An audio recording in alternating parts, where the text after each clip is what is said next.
The Trumpet Daily program begins right now.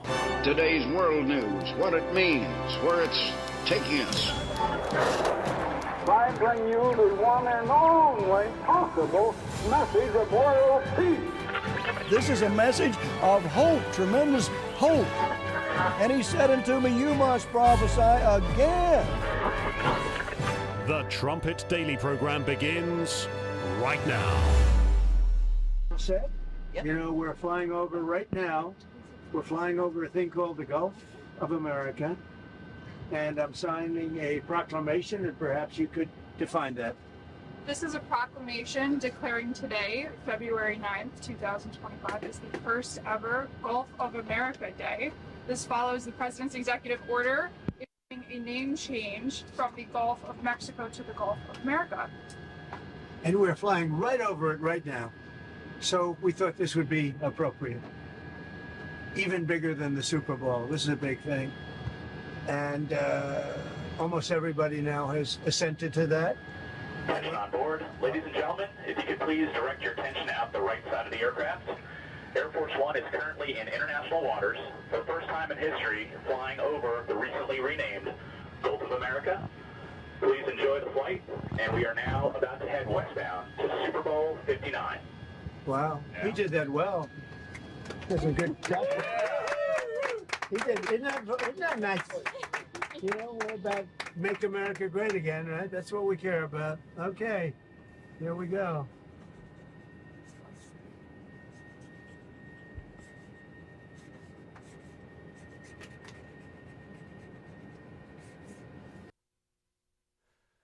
There you go. February 9th is not just my wedding anniversary. Now it's Gulf of America Day. And President Trump's there on Air Force One, signing it into law, or I guess taking the executive action as he's flying over the Gulf of America en route to the Super Bowl, which of course was yesterday in New Orleans. You're listening to Stephen Flurry, and this is the Trumpet Daily. We appreciate you joining us on today's show. You can get to the live video stream of this program at trumpetdaily.com, or at the Rumble channel, which over the weekend, February 8th, in fact, the day before the Gulf of America Day, February 8th, we surpassed 10,000 followers at our Rumble channel, so that's very exciting to see. Over the last 2 weeks, we've gotten some extra promotion from the Rumble people. We really appreciate that. Hopefully that will continue through this upcoming week. So the access to Donald Trump, where was this tweet? This is Brian Stelter of CNN fame or infamy. I guess he used to be at CNN. He said this yesterday. He said, think about it. A year ago, you could go days without seeing or thinking about Joe Biden. I mean, listen to this. They're revealing themselves. They're revealing how corrupt they are, how corrupt they were during the fake administration. But he's just saying it matter-of-factly. Listen, you could go days without seeing or thinking about Joe Biden. Well, why would that have been? Because you had a corrupt regime media that covered for the fact that he was mentally unfit for office. They disappeared him. It was on purpose. That's why. He goes on and says, now you're lucky if you can go hours without thinking about President Trump. He's inescapable. And that's just how he likes it. Today, the Super Bowl is also the Trump Bowl. Well, it is true. He went to the Super Bowl for the first time as an American president. No American president had done that. So he's flying to the Super Bowl. He gives this presser aboard Air Force One. He pre-records the interview with Bret Baier at Fox News. He is accessible. In a lot of ways, he is everywhere. But you step back from it, and really, this is what a real president should be doing. Whether it's left-wing policies or right-wing policies, he's engaged. He's taking action. He's doing things. He's flooding the zone, as has been said.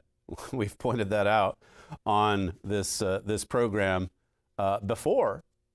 We'll get to that and many other themes as we continue to roll out today's show. It didn't really fit with any of the news items I had, but I had to squeeze this one in right here at the start. Donald Trump, the adult in the room, putting Huffington Post, I should say, in its place. Clip 17. The Vice President suggested that if the Supreme Court rules in a way that you don't like, they can just enforce it by themselves. Do you agree with that? I don't know even what you're talking about. Neither do you. Who are you with? Up close, sir. Who? Up close. Oh, no wonder. I thought they died. Are they still around? I haven't read them in years. I thought they died. All right, go ahead. Who else? I thought they died. He said the same thing last week about Time Magazine. These reporters with their gotcha questions. What do you think about the Time Magazine cover where it makes it look like Elon's sort of pulling the strings? He says, Time Magazine still exists? And there he says, Huffington Post still exists? What we're seeing is the end, in so many ways, the end of the regime media. I've got a story on that a little bit later as well. But as far as Donald Trump being everywhere, doing, it seems, everything, listen to this report from CNN, clip 8. You know, I think one of the things that's so important for politicians is for folks to believe what they're saying and that they're keeping their campaign promises. So I think this gives you a pretty gosh darn good idea of what may be going on. Trump's doing what he promised to do. You go back to April of 2017, it was just 46% of all Americans who said that Trump was doing what he promised to do. Compare that now to February of 2025. You know, there was a good show that was on during the 1990s called A Different World. That is what's going on right now. We're living in a different world. 70% of Americans say Trump is doing what he promised to do. Again, compare that to April of 2017 when it's just 46%. When Americans are 24 points more likely to say that you're doing what you promised to do, it's no wonder that your net approval rating is much more likely to be on the positive side of the ledger than on the negative side. And so far, what we're seeing, again, is Americans, 21 days so far versus just 11 days during his entire first term, that Trump has a positive net approval rating. Quite a different world. He's doing what he said he would do. And his approval rating continues to go up. I mean, you have to wonder how much longer this guy, I forget his name on the right there, how much longer he's going to be working for CNN as he's reporting the obvious. They cheered him on last night I think it was during the national anthem at the Super Bowl, and they booed Taylor Swift. So how about that for a mood change in the United States? How about that for a culture shift in the U.S. of A, in that presser aboard Air Force One?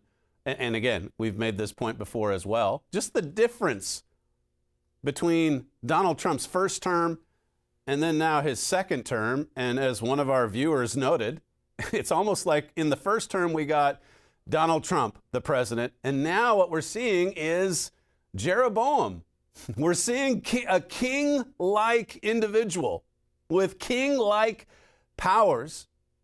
He's been in there for all of 3 weeks. Today is day 21, or I guess we're into day 22 now. Listen to this from the presser aboard Air Force One, clip 15. And in my first term, I was fighting everybody because they were very aggressive toward me. I always said survival and taking care of the country, not necessarily in that order.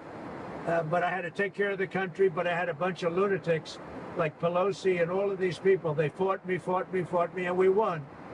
And, I had a lot of other things that were going on there. This time it's much more, they've lost their confidence. I think they've lost the respect of the American people they've lost their credibility, but they've also lost their confidence. So I have more time to do what I want to do. So we're making our country larger. We're making our country stronger. Interesting there that he says it's different this time. The resistance isn't there, and that the Democrat Party essentially has collapsed. What a difference. God has cleared the way, obviously. They've lost their credibility. They've lost their confidence, the opposition. And now, like someone tweeted, I played that clip for you last week from Chuck Schumer saying, we're going to resist. We're going to fight. You've got the 78-year-old, I think, Schumer. You've got Maxine Waters next to him. And then you've got another guy next to them. He's kind of waving his cane. I forget the name of him. But again, all of these older people calling for the resistance to fight, to stand against this. And nobody's listening, or at least nobody's responding. They're not taking to the streets this time around. There's no protest even. They're cheering him. They're cheering for him at the Super Bowl. I mean, just think about how confident you would have to be as the orange Hitler to show up not at an Alabama game or Georgia, somewhere in the deep South where you've got people from those states, but you're showing up at the Super Bowl. Yes, it's in the South, but these are people and celebrities coming from all over the country. These are VIPs in many cases. And a lot of people cheering him on. People that support the Philadelphia Eagles. And, well, okay, Kansas City is in the Midwest, but still, quite the mood shift, to be sure. This point, by the way, about flooding the zone, listen to Donald Trump's Super Bowl interview. This is with Brett Baer, and he makes the point, as we've noted previously, clip 9. You know, it seems the first days of this administration are like a no-huddle offense. You know, plays going down the field, one after another. There's a long list of things you've already got done in 3 weeks. Big border policy changes, ICE crackdowns on criminals, taking biological men out of women and girls' sports, big energy policy changes. So what's different with you and your administration? The difference between the 45th president and the 47th president? Well, with the 45th, I had tremendous opposition, but I didn't know people, and I didn't have the kind of support that I needed. He had opposition, that's gone. And now he knows a thing or two about the people, about government, about who's loyal and who's a rhino, who's a Republican in name only. Big difference this time around. And so Amos 7's being fulfilled. Just as we were pointing to for 4 years. He has to come back because the rest of Amos 7 hasn't been fulfilled yet. We know about Obama. We know about the bitter affliction. But now here comes a king. Here comes a king with king-like powers coming back to flooding the zone. Jesse Waters made this point. I think he plays a clip here of Steve Bannon, who used to be an advisor to Trump, talking about the approach that Donald Trump would need to take for a second term. Clip 21. Trump's inner circle has been plotting for years. So what we've got to do is just hit, and keep it. It's momentum. The opposition party is the media. And the media can only, because they're dumb and they're lazy, they can only focus on one thing at a time. All we have to do is flood the zone. Every day we hit them with 3 things. They'll bite on one and we'll get all of our stuff done. Bang, bang, bang. These guys will never be able to recover. That was in 2019.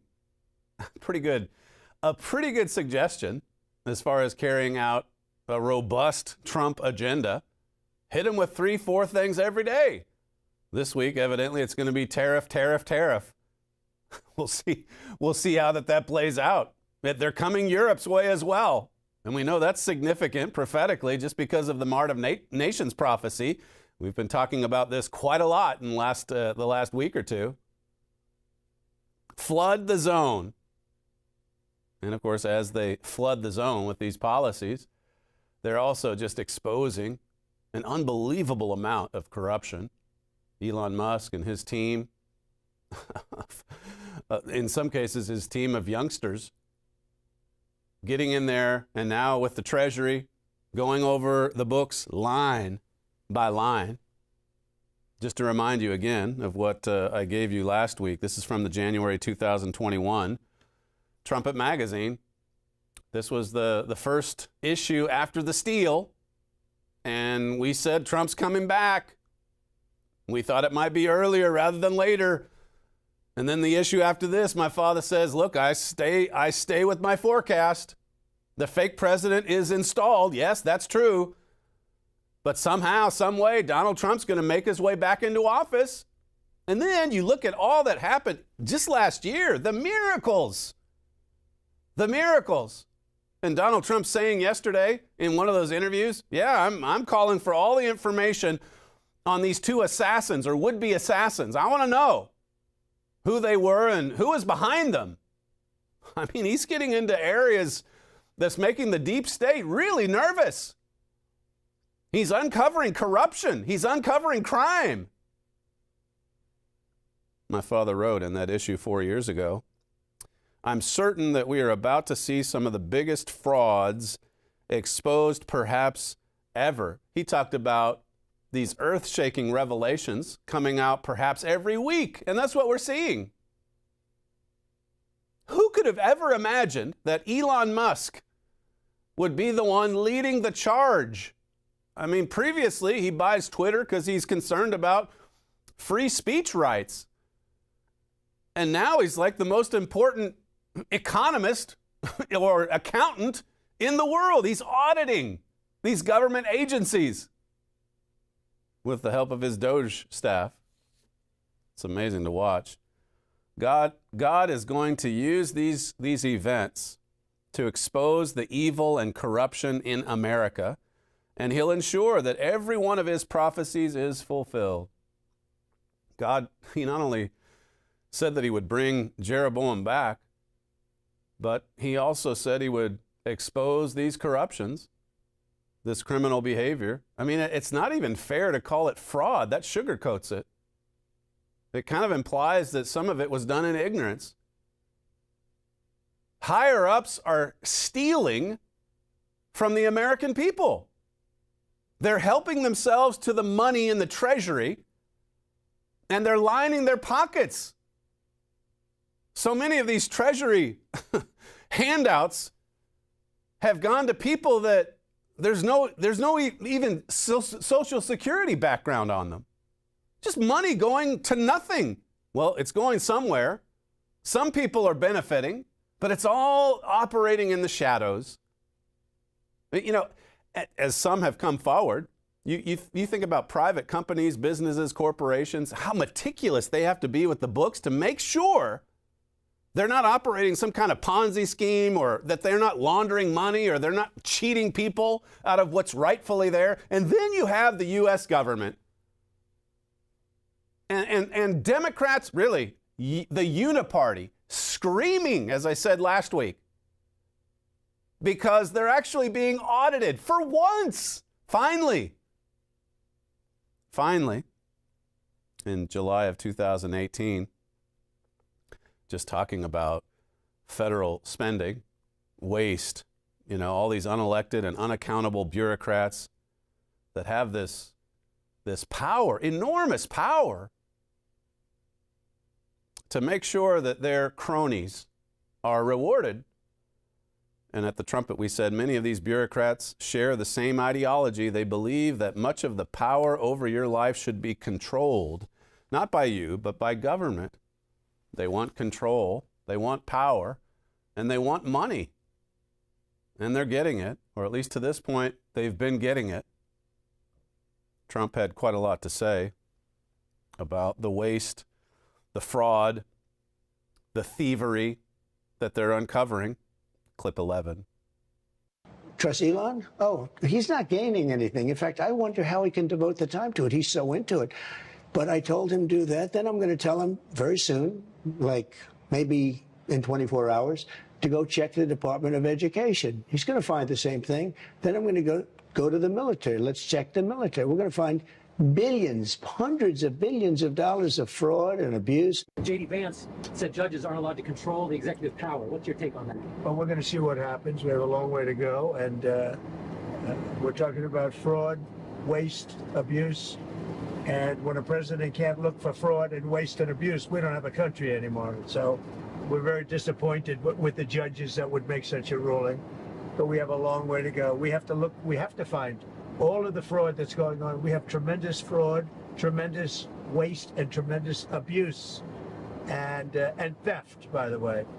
And the day you're not allowed to look for theft and fraud, etc., then we don't have much of a country. So no judge should be No judge should frankly be allowed to make that kind of a decision. Spending, you found some maybe questionable expenditures, or Elon Musk has Not found them? some questionable. The whole country looks like it's a fraud.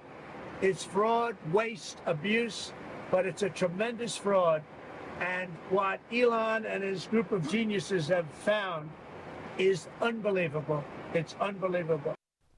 Not some fraud. It's like the government itself is some crime family.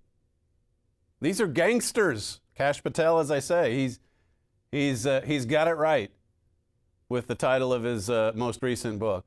These are government gangsters who've been lining their pockets with taxpayer dollars, taxpayer funding. They're stealing. And they need to go to jail for it. They should, if they were held to account. And so when you see Democrats, when you see them losing their minds, just think about what they're screaming about. They're screaming about, Joe Scarborough said it last week. Look, I'm all for, finding out where the government waste is, but, Elon's got to do it legally. As if auditing the books is illegal. When this administration comes in and audits the books at USAID, the Treasury, he wants to go to the Department of Education, the Pentagon, he's going through all of it. He's the chief executive. He's responsible for the executive branch. And you've got this radical left-wing Obama-appointed judge basically saying, no, you can't examine the books. What we're doing at the Treasury, he might as well say what we're doing because he's part of the regime. We want it to be done in darkness. I went through Romans 13 this morning in Epistles of Paul, where Paul said, cast aside the works of darkness. Look at how much criminal behavior gets done in the dark, whether you look at it, spiritually or physically. So many of the crime statistics in the country, they skyrocket at night. And then you have all of these dealings inside the deep state being done in darkness. They're losing their minds over this because they're being exposed. And the deep state, the first time around, just going back to the difference between term 1 and term 2, the first time around, the deep state, they knew how to protect themselves. They knew how to use you talk about flooding the zone. The first time around, the deep state flooded the zone with attacks on Donald Trump. And he spent the better part of 4 years just trying to defend himself. But now, where's the resistance? And look at who's flooding the zone. And the media, as Steve Bannon said there, they're so shallow, they can only focus on one thing at a time. So throw 3 or 4 things at them every day. They can't keep up. They don't know what to do except write things like this. This is at the Washington Post from last week. Trump's second term is all about curtailing government's power and reach. Think about this. This is coming from the same people that told us for months and months and months, this is Orange Hitler. This is going to be a dictator in chief if we vote him in. He's going to take over government. He's going to expand his power, his authority. And now here's the Washington Post saying the second term is about curtailing government power and reach. Okay. These people can pivot on a dime. It's astounding. No president in history has caused more damage to the nation more quickly. As we enter week 3 of President Donald Trump's second term, the chaos and disruption of his first look quaint by comparison. The country survived Trump 1.0. Now it faces a real threat that the harm he inflicts during his second term will be irreparable. The United States standing in the world, its ability to keep the country safe, the federal government's fundamental capacity to operate effectively, all of these will take years to repair if they can be achieved at all. Now he comes in, he starts downsizing, he starts auditing federal government, he starts exposing the bureaucrats, he starts exposing the unelected deep state operatives. and all that they really have. They've used all of their weapons. They've used every single arrow in the quiver. They're all gone. And so this is what they're left with. Listen to this. This is, I forget which network, but a guy talking about the DOGE engineers who are helping Elon Musk expose so much corruption. Clip 6. I want to know who their names are, and I want to see Democratic governors saying, I'm going to do everything I can in my power to use the full faith and to the letter of the law to put you folks in prison. I think what you're doing is trespassing. I think this is a coup. And be clear, just because the new insurrectionist who was elected, I don't believe this is legal. And I'm going to hold the people accountable who are trespassing and part of a coup accountable. To just sit back and say this is horrible and this is unlawful, we need to go gangster here and say, look, we are not negotiating around this stuff. This is illegal. This is a coup. Notice he said he was voted in, and then he says insurrection in the same sentence. The insurrectionist. He's taken over by a coup, and he was voted in. Yes, that's true. He wants the DOGE engineers arrested for looking at where the money is going. As I say, it tells you a lot about the people screaming. Elon Musk tweeted out that very point. He's saying you can tell by the ones who protest the loudest, who you can tell that they're the ones guilty of committing all of this fraud, all of this thievery. I gave you the Washington Post. This is the New Republic. This is so much worse than last time. And the thing of it is, they can't do anything about it this time. There's no Bob Mueller. There's no spying that we know of. There's people resigning en masse. There's no protests. The Democrats don't have a majority. They can't impeach. No more lawfare. No more indictments. No more raiding Mar-a-Lago. No more convictions. No more, let's hope, no more assassination attempts. This is so much worse than last time. It says there's practically no way to describe what is currently happening in the U.S. without sounding hysterical or like some sort of crank or maybe insane. But here goes. He's prefacing what he writes by saying, I know this sounds hysterical and deranged. I know I sound unhinged. But here we go. Elon Musk, the world's richest man, has seized control of the Treasury Department. He is deciding who the government pays and who it doesn't. But what if the government's paying nobody or someone that's illegal or maybe a friend or a crony of some politician somewhere? It says here, the federal payment system he has access to contains the social security numbers of even the bank account information of nearly every American. And yet nearly every American is probably saying, good for him to finally go through the books and to see what they're spending money on. I mean, where are the trillions and trillions and trillions of dollars going? It says here, it also has information about Musk's private sector competitors that they can now use for his own self-enrichment. Yeah, he's trying to get richer.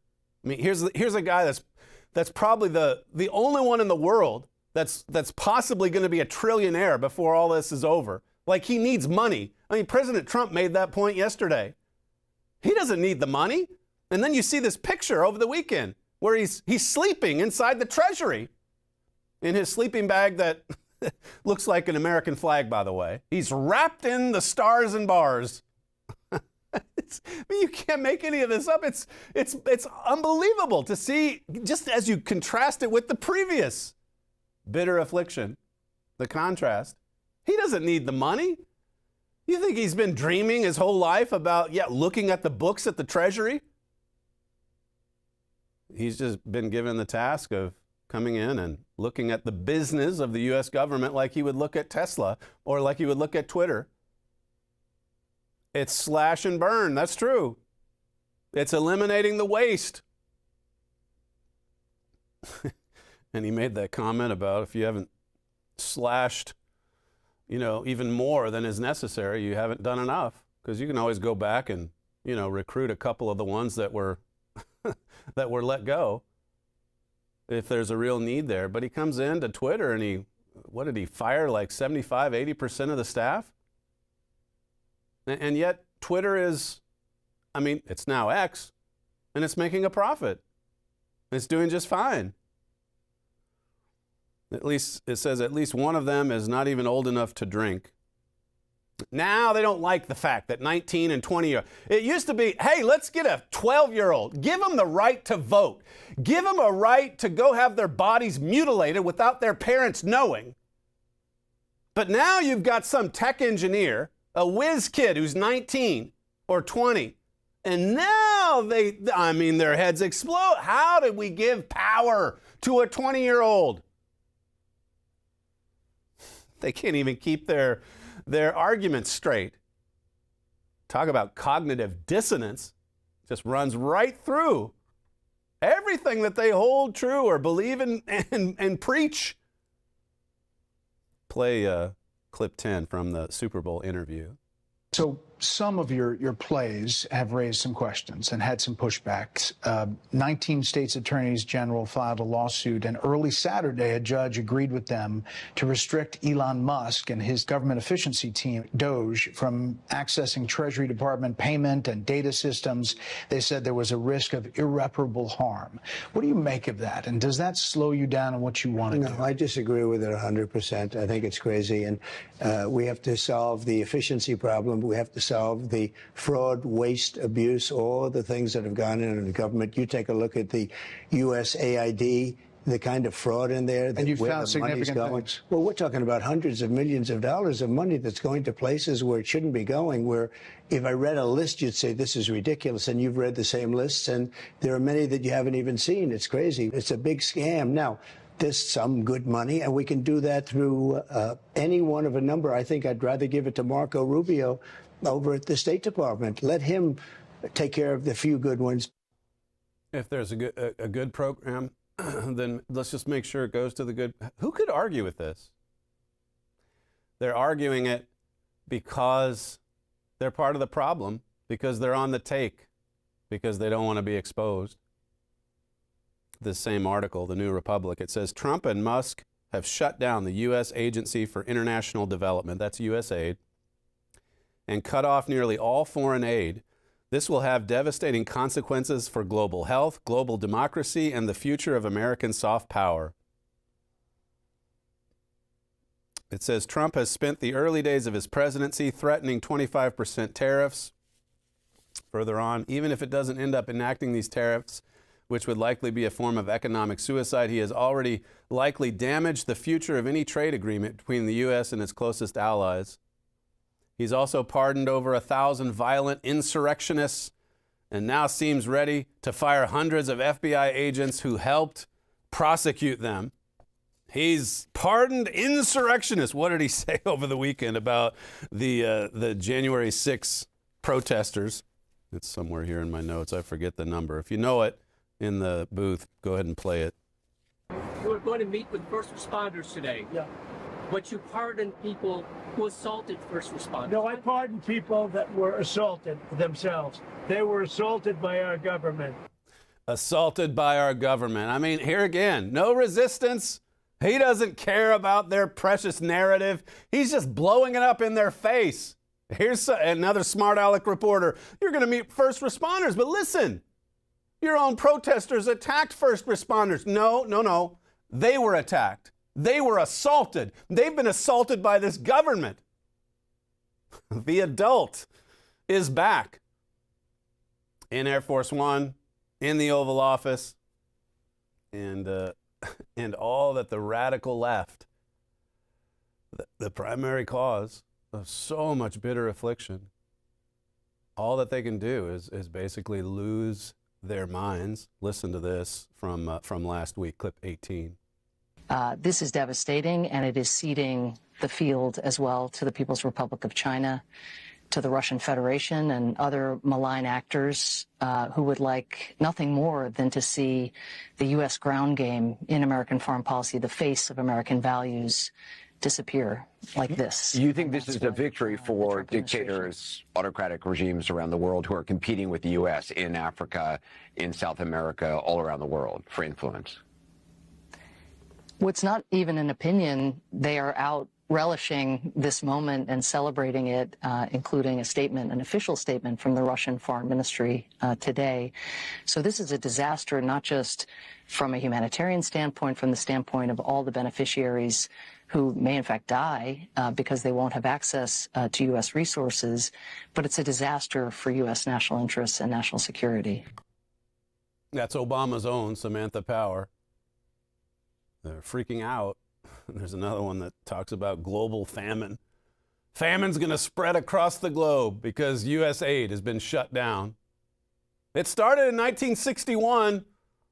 I didn't crunch numbers, but I suspect there's more famine in the world today, 2025, than there probably was in 1961. So we start U.S. aid, then Trump and Musk show up and say, this is criminal. This is a slush fund. This is money laundering. This is a scheme. This is thievery. And the thieves start screaming. That's what's happening. That's what's happening. I think Senator Kennedy from Louisiana just kind of summed it up best. Comparing, again, this administration with Obama's administration, clip 22. For 4 years under President Biden, and for 8 years under President Obama. But between them, they spent 12 years in Washington, and presidents set the tone. They control the questions that are asked. And here's the question that President Obama and President Biden asked for 8 years. I heard it for 12 years. I heard it every single day. Who needs to pay more in taxes? Is it you? Is it you? Who needs to pay more in taxes? We need more money. Who needs to pony up more? That was the issue. But that's not the issue today. We have a new president. You know what the issue is today? What the hell happened to all the money? What the hell happened to all the money? And that's what Mr. Musk is finding out. What happened to all the money? And any responsible father heading up a family would not only look at ways to generate income, but also if he's a good steward, he's checking the books as well. Where can we eliminate waste? Wasteful spending can put you into a debt pit that you can't get out of. And that's where the United States is. When you're run by a criminal enterprise, as the U.S. government has been, for how many years? Who knows? You're digging yourself a grave, basically, and we know this debt burden, it's still going to crush us eventually. As soon as international countries start abandoning the dollar. The Atlantic, I gave you the Post article, the New Republic. Here's the Atlantic, the new authoritarianism. It says, with the leader of the failed coup back in the White House and pursuing an unprecedented assault on the constitutional order, many Americans are starting to wrap their mind around what authoritarianism could look like in America. If they have a hard time imagining something like a single party or military regimes of the Soviet Union or Nazi Germany or more modern regimes like those in China or Russia, that is with good reason, a full-scale dictatorship in which elections are meaningless and regime opponents are locked up, exiled or killed, remains highly unlikely in America. Think about what we just witnessed over the last couple years as they tried to lock up and even kill Donald Trump. The regime that was getting away with stealing elections, the regime that was paying off Politico, and paying off international news agents. No wonder there's even news agencies abroad that have a serious case of Trump derangement syndrome. Well, so many of them were, well, they were just getting support from US aid. Even the good BBC in the UK. The BBC hates them some Donald Trump, you can be sure. Same with Politico. It's all the same. It says here, but that doesn't mean the country won't experience authoritarianism in some form. So beware. This is, it doesn't quite look like Hitler, but it is the new authoritarianism. Donald Trump. This is from the New York Post. It's talking about this obscene $8 million payout to Politico, paying off the media. You can only imagine the volume of protesters if that was ever done to Fox News or maybe conservative Treehouse or someone following this show said it's too bad that they didn't fund your program to the tune of $5, $6, $8 million. Wouldn't that be nice? Well, we'd have quite the marketing budget to spread the word. Elon Musk is right. There's a lot of media outlets that are going to go belly up because they don't have any funding. They're not getting it from subscribers. I had that article from last week. Didn't have time to get to it. Maybe today I can squeeze it in. I'm going to have to hurry. But it talks about this obscene payment to Politico, the chosen conduit for the notorious letter from 51 former Intel officials seeking to discredit the Post's Hunter Biden laptop story for the benefit of then candidate Joe Biden in 2020. So Politico, they were the distributor of the fake news about the 51 Intel agents saying the Hunter Biden laptop story was Russian disinformation. Well, the Politico had to do it. They're being paid by the regime. So you report what the regime wants you to report. Otherwise, the funding stops. That's the way it works. That's the way it works in third world banana republic states.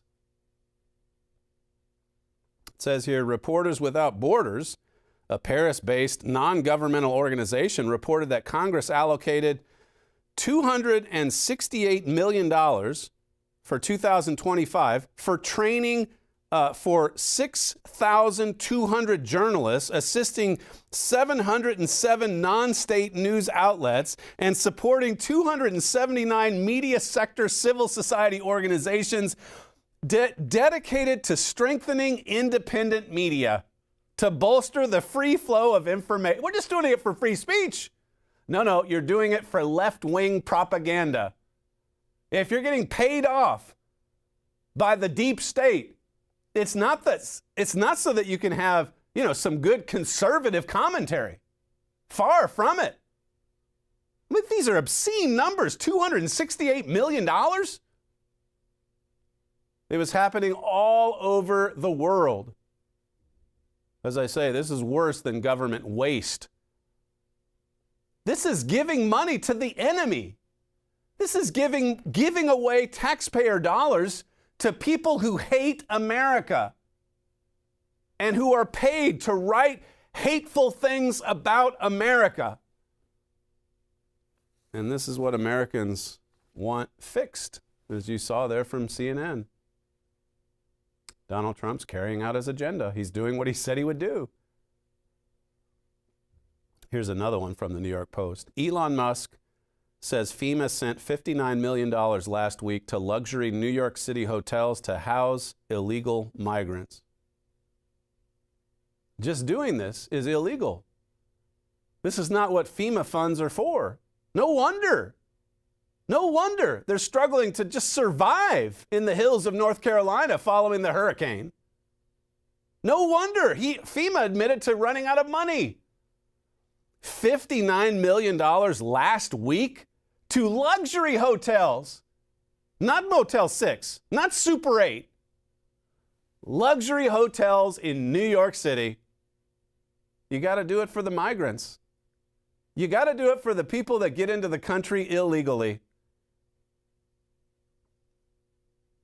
It says here, the world's richest man claimed in an early morning post on X that the funneled emergency funds were just discovered by DOGE.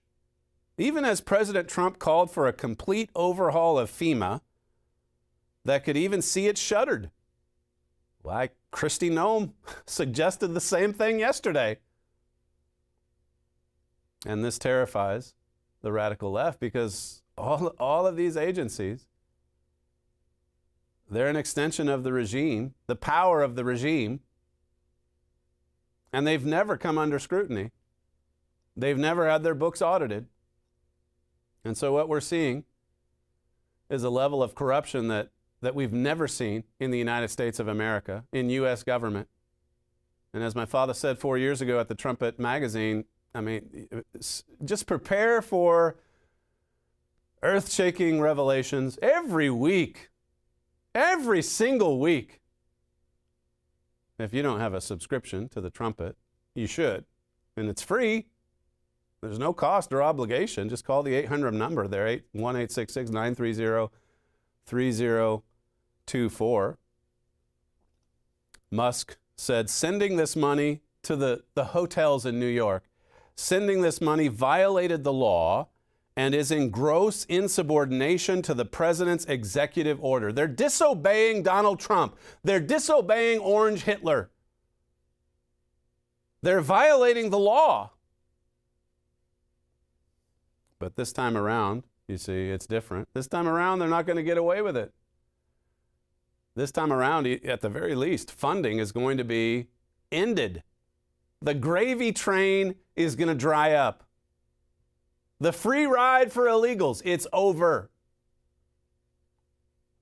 This piece about the end of the liberal media, it's at PJ Media. It says prominent outlets like CNN, NBC News, and even the Washington Post have hemorrhaged viewers and readers amid declining trust and massive shifts in how Americans consume information. Could this be the beginning of the end for the left's media empire? This is why Donald Trump is it's so easy for him to mock these people. Time magazine, does that even exist? The Huffington Post, are you guys still around? I didn't even know that. and then the gaggle of reporters, they start chuckling, they start laughing. I think I saw where, you know how the offices at the Pentagon for New York Times, Washington Post, they've been told it's over. Okay, we're going to open up these offices to fair-minded journalists. And the same has happened with the press pool there at the White House. They've gotten rid of certain ones, and they've opened it up to independent media. And I think they've been flooded with like 11,000 applications. Bloggers, conservative authors, conservative commentators. We've had quite a few viewers of this show, by the way, saying, hey, you should get a White House press pass. Even if it was just for one day. We don't really have the staff. We certainly don't have a staff in D.C. But even if it was for one day to get the Trumpet Daily in there, 11,000, they've just been inundated with people that want to preach the truth. They want to support what Trump is doing. Or at least ask him questions, legitimate questions about his agenda, rather than just attacking him. I mean, leading the way in the press pool at the White House, the way of resistance from 2017 to 2021, that would be Jim Acosta. Jim Acosta is gone. Jim Acosta is on Substack. I saw a clip of his first podcast, and it was a train wreck. The background, the set, the lighting, the tech guys just botched everything. This is what Jim Acosta has been reduced to. How symbolic. I mean, it typifies what's happened to the whole of the regime media. Here again, what's the difference between your first term and this term? Well, this time around, the opposition is gone. The Democrats are broken. They've lost their power. They've lost their confidence even. And he's got the support of the American people, so much so that he just confidently shows up to the Super Bowl and they cheer for him. It's safe to say, this article says, that the collapse of the left-wing media is not just anecdotal. Hard numbers back the trend. CNN, for example, recently slashed approximately 6% of its workforce, eliminating roughly 200 jobs in a desperate bid to adjust to what the network called irreversible shifts in audience habits. Translation, fewer people are tuning in to their liberal propaganda. They've been exposed, and they know it. And they know it, so they're having to downsize. They're having to let go of Jim Acosta. Listen to this. This is crazy. The Washington Post fared even worse. The Bezos-owned publication suffered a jaw-dropping collapse in daily digital traffic during Joe Biden's term at its peak in January 2021. So this is peak level attention or audience size for the Washington. This is at January 6th. I mean, this is when they were screaming that Donald Trump tried to take over the government. It was an armed insurrection. And I mean, people were flooding to the Washington Post to get the truth about January 6th. It says the Post boasted 22.5 million daily active users 4 years ago. 22.5 million daily users on its website.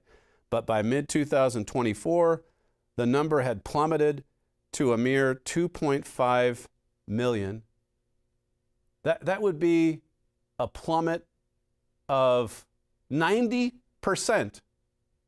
How do you survive if you lose 90% of your audience?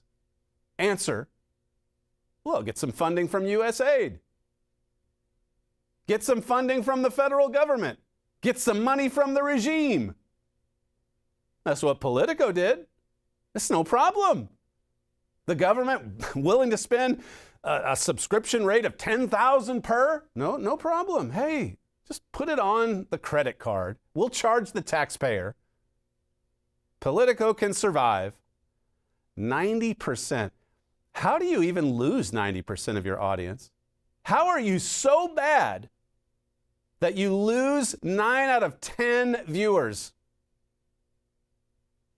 I mean, we're talking about an earth-shaking cultural shift in the United States. It says some call this proof of a changing media landscape. Others call it a well-deserved justice for covering up Biden's cognitive issues and burying legitimate news stories that conflicted with its agenda. You go back to that tweet from Brian Stelter. You know, there was a time that you could go for days without ever seeing or hearing anything about Joe Biden. But, you know, with Trump, I mean, it's inescapable. He's everywhere. He's even at the Super Bowl. He's accessible to everybody on Air Force One and otherwise. He's signing executive orders and giving a press conference at the same time. We've never seen anything like it. Even when he's trying to be or give a fresh, hot take on what's happening, he exposes himself. He exposes the regime media. He exposes the entire system. 90% of the Washington Post audience. What was the title of the PJ Media piece? I meant to get to this Friday, just didn't have time. They ask, could we be witnessing the end of liberal media? And the answer is yes. That's what we're seeing. And that is all that we have time for on today's show. The fastest moving hour in broadcasting. You're listening to Stephen Flurry, and this is the Trumpet Daily. Thank you for joining us on today's show, and we'll see you again tomorrow.